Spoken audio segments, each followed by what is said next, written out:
ओम शास्त्र नाम शाह मस्तान दाता रहबर के बहुत ही प्यारे बच्चों, 1948 से हमारा ये परिवार बढ़ते बढ़ते बढ़ते बढ़ते एक बट वृक्ष बन चुका है।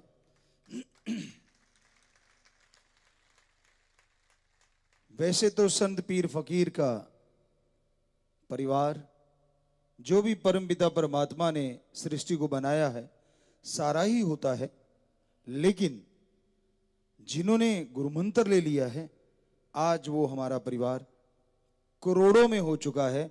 तो हम उनके दर्शन कर रहे हैं और वो हमारे दर्शन कर रहे हैं। हम तो अपने परिवार से ही बातें कर रहे हैं। ये अलग बात है, लोगों के परिवार 4-5 मेंबरों के होते हैं, हमारे वाला 6 करोड़ का है। और परिवार से ही मिलने आए हैं। सारी सृष्टि ही तो फकीर का परिवार होता है और परिवार से ही बात कर रहे हैं, क्योंकि अल्लाह वाहिगुरु ओम हरि राम का पत्ता पत्ता फकीर का अपना परिवार होता है। तो सारा परिवार जो आज कायनात सुन रही है, इंसान के रूप में जितने भी बहन भाई बच्चे बुजुर्ग हमारे बच्चे आज जुड़े हुए हैं, सबको बहुत बहुत आशीर्वाद कहते हैं। मालिक खुशियां बख्शे, बहुत ही आशीर्वाद। तो बेपरवाह सच्चे दाता रहबर के पाक पवित्र वचनों को आपको बताते हैं। भजन उन्होंने बहुत लिखे हैं, उन्हीं में से एक 2 घड़ी तू बैठ के बंदे राम नाम गुण गा, जन्म अमोलक मिलया हीरा इसका लाभ उठाओ बंदे गा, राम गुण गा ये जीवन सफल बना।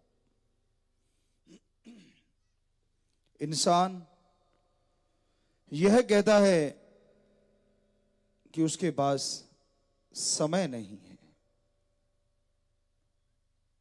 खाने का समय चूकने नहीं देता, पीने का समय चूकने नहीं देता, कमाने का समय चूकने नहीं देता, और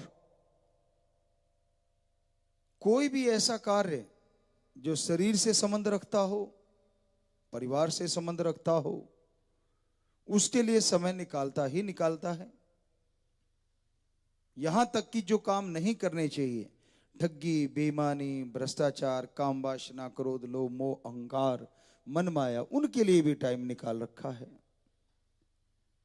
समय नहीं है तो ओम हरि अल्लाह वाहिगुरु राम की भक्ति इबादत के लिए, और उसको समय ना देने की वजह से आज समय में, या दूसरे शब्दों में कहें, समय ने इंसान का बुरा हाल कर रखा है। इंसान ने प्रभु की प्रकृति से छेड़छाड़ कर रखी है और प्रकृति वापस बदला ले रही है, क्योंकि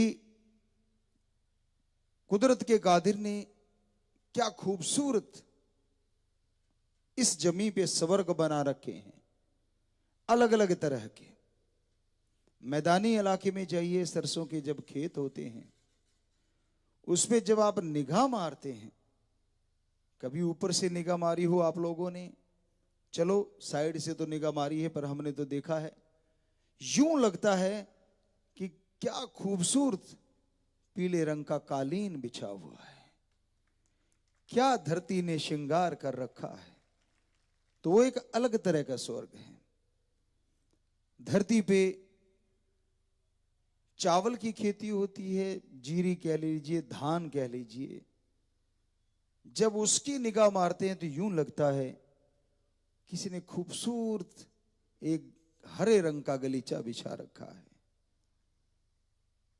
देखने का नजरिया आपको रोज कहते हैं अलग होता है।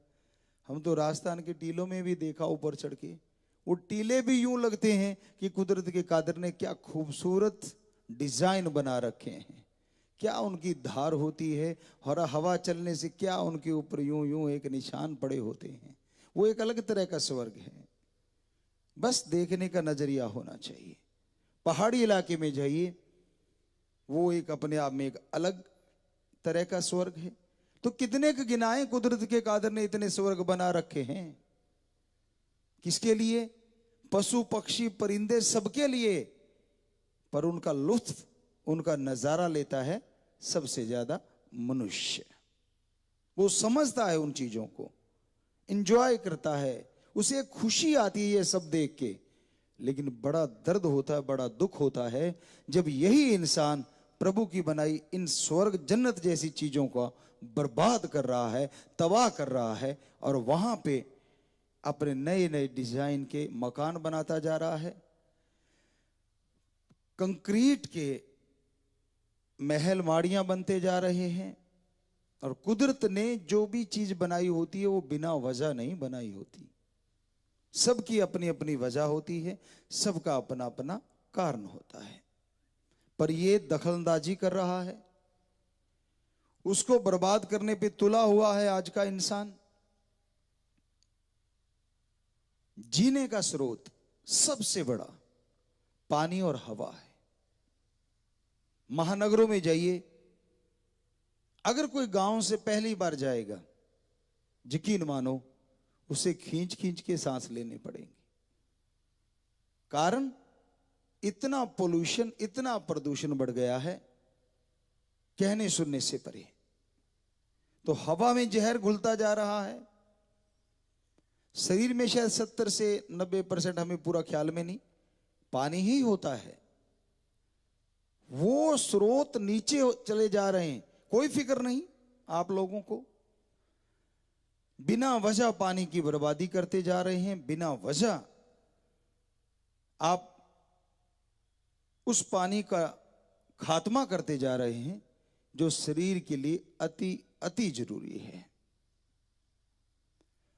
तो ये ख्याल तभी आएंगे जब थोड़ा सा समय मालिक की याद में लगाएंगे, वरना किसको ख्याल है। आपको बताया महानगरों में तो पड़ोसी को पड़ोसी का पता नहीं, उसकी तरफ ध्यान नहीं कोई देता। सारी सृष्टि का सोचना, बेचारे सोचने वाले परेशान हो रहे हैं। आप मजे में हो, मस्ती मना रहे हो। उन साइंटिस्ट, उन वैज्ञानिकों से पूछ के देखो जो डर रहे हैं कि पानी का स्रोत खत्म हो गया तो कहीं पानी के लिए विश्व युद्ध ना हो जाए, क्योंकि उनको पता चल रहा है। पर कुदरत के कादिर को कौन समझ सका है? समझता तो ये भूकंप से कभी नुकसान होते ही ना। अगर कोई कुदरत के कादिर के असूलों को पकड़ पाता तो कभी समुद्री तूफान आते ही ना, कभी दुर्घटनाएं होती ही ना, प्रकृति की आपदाएं आती ही ना। ये तभी संभव था अगर इंसान प्रकृति से छेड़छाड़ ना करता। हम लोगों ने इसकी पहल की थी बहुत साल पहले। जरूरत पड़ी थी मकान बनाने की, और पड़ती है हर किसी को। तो आश्रम, डेरा, यहां जहां भी बना, पेड़ पौधे थे। सन हमें ध्यान में नहीं, किसी बच्चे के याद होगा तो हमें बता देगा। हमने फिर एक डिजाइन बनाया था, लोहे की एक बकेट टाइप, और नीचे से यूं खड्डा खोद के चारों तरफ पेड़ के वो बकेट फिट करते थे, और नीचे से हथौड़े से यूं उसके अंदर ऐसे पत्ती चली जाती थी। तो बड़ा बनाया पेड़ क्रेन के द्वारा उठा के हम दूसरी जगह शिफ्ट कर देते थे, और एक भी पेड़ खत्म नहीं होने दिया। एक भी पेड़, बड़े बड़े पेड़ शिफ्ट किए और उन जगहों पे मकान बना लिए। पेड़ों को कह दिया भाई थोड़ी देर के लिए तेरे को बीमारी सी तो आएगी, सॉरी, कोई बात नहीं, ठीक हो जाएगा। और वाकई वो ठीक हो गई, उसकी अच्छी सी सेवा की, अच्छी संभाल की, और वो पेड़ ज्यों के त्यों चल रहे हैं और मकान भी बन गए। कौन सा सन था वो?